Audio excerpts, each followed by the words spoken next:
तो क्या भारत दुनिया का अगला ग्लोबल टेक पावर हाउस बन पाएगा? ये सवाल सिर्फ हम नहीं, बल्कि दुनिया भर के बड़े बड़े निवेशक और सरकारें पूछ रही हैं। असल में भारत ने एक बहुत बड़ा और ऊंचे दांव वाला खेल शुरू कर दिया है, दुनिया की हाई टेक मैन्युफैक्चरिंग का हब बनने का। तो चलिए इस बड़ी बाजी को थोड़ा और करीब से देखते हैं और समझते हैं कि इसके पीछे की हकीकत क्या है। और इस पूरी कहानी में एक साल बहुत अहम है, और वो साल है 2026। और ये सिर्फ एक चिप बनाने की बात नहीं है, ये तो उससे कहीं ज्यादा बड़ी बात है। ये एक मिशन है, अपनी पूरी अर्थव्यवस्था को बदलने का, ग्लोबल सप्लाई चेन में एक मजबूत खिलाड़ी बनने का। सोचिए, अगर ऐसा हो गया तो भारत की इंपोर्ट पर निर्भरता कितनी कम हो जाएगी, कितनी सारी हाई स्किल जॉब्स बनेंगी, और टेक्नोलॉजी की इस रेस में हमारी जगह कितनी पक्की हो जाएगी। तो सवाल ये उठता है कि भारत इस इतने बड़े लक्ष्य को हासिल करने की सोच कैसे रहा है? आखिर प्लान क्या है? चलिए सरकार के इस मल्टी बिलियन डॉलर वाले ब्लूप्रिंट पर एक नजर डालते हैं। इस पूरी रणनीति के दिल में है इंडिया सेमीकंडक्टर मिशन।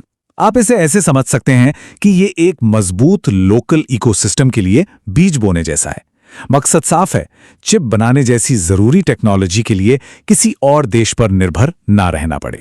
सरकार का प्लान 3 हिस्सों में बटा है।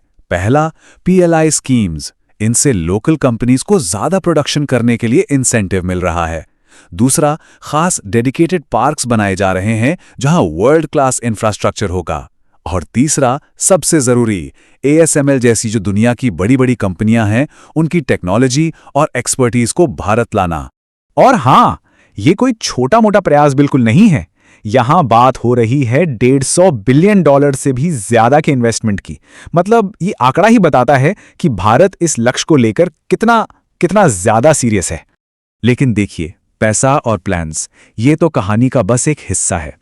भारत का असली सीक्रेट वेपन वो हैं यहाँ के लोग।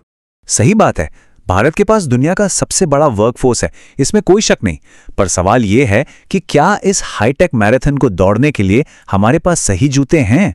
मतलब क्या हमारे लोगों में वो खास स्किल्स हैं जो एडवांस्ड मैन्युफैक्चरिंग के लिए चाहिए? जरा एशिया मैन्युफैक्चरिंग इंडेक्स के इन आंकड़ों पर नजर डालिए। भारत का वर्कफोर्स पूरे एशिया में नंबर 1 पर है। ये एक बहुत बड़ी ताकत है। पर रुकिए, कहानी यहीं खत्म नहीं होती।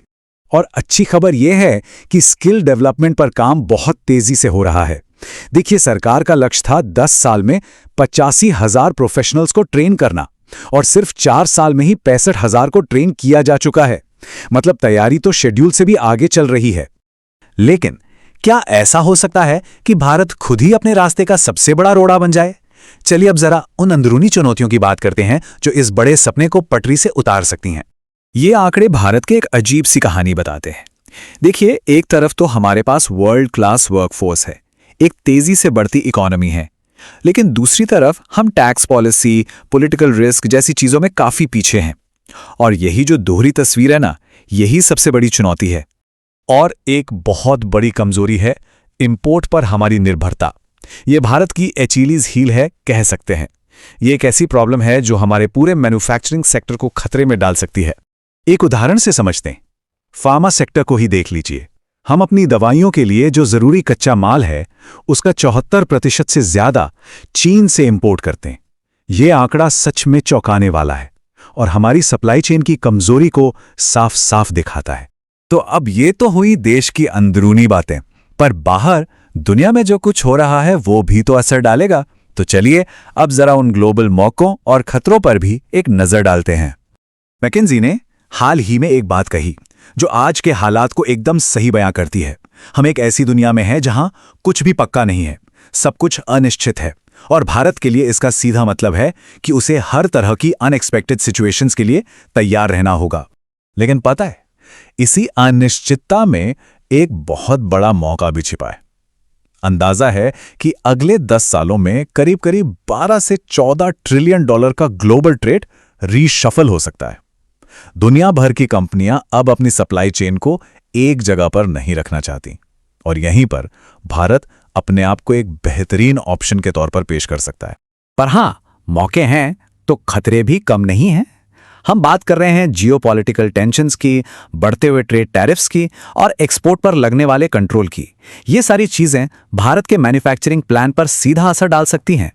तो कुल मिला के बात कहां आकर रुकती है?